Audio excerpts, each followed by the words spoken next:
இந்த ரமதானுடைய மாதம் நாம் அடைந்ததற்கு பிறகு கிட்டத்தட்ட 20 நோன்புகள் முடிவடைய போகிறது. 20 நோன்பு முடிய போகுது.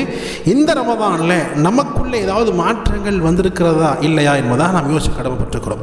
இந்த ரமதான் வந்ததற்கு பிறகு நாம் தொழுகை சரியாக தொழுகிறோமா, நோம்பனுடைய கடமை சரியாக நிறைவேற்றுகிறோமா இல்லையா, இந்த ரமதானில் நம் மீது ஜக்காத் கடமையாக இருந்து அந்த ஜக்காத் இது வரைக்கும் கொடுத்துட்டோமா அல்லது கொடுப்பதற்காக வேண்டி தயாராக இருக்கிறோமா இல்லையா என்ற விஷயங்கள்லாம் நாம் யோசிக்க கடமைப்பட்டிருக்கிறோம். இதுவெல்லாம் வரல மாற்றம் ஏற்படவில்லை என்பதாக சொன்னால் ரமதானை நாம் சரியாக அடைந்து கொள்ளவில்லை, ரமதானுடைய பரக்கத்தை நாம் பெறவில்லை என்பதாக அர்த்தம்.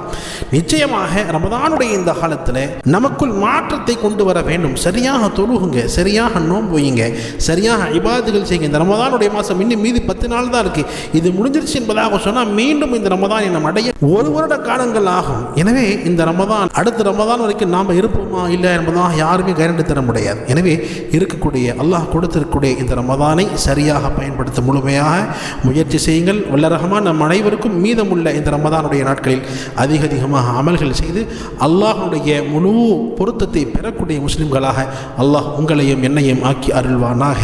ஆமீன்.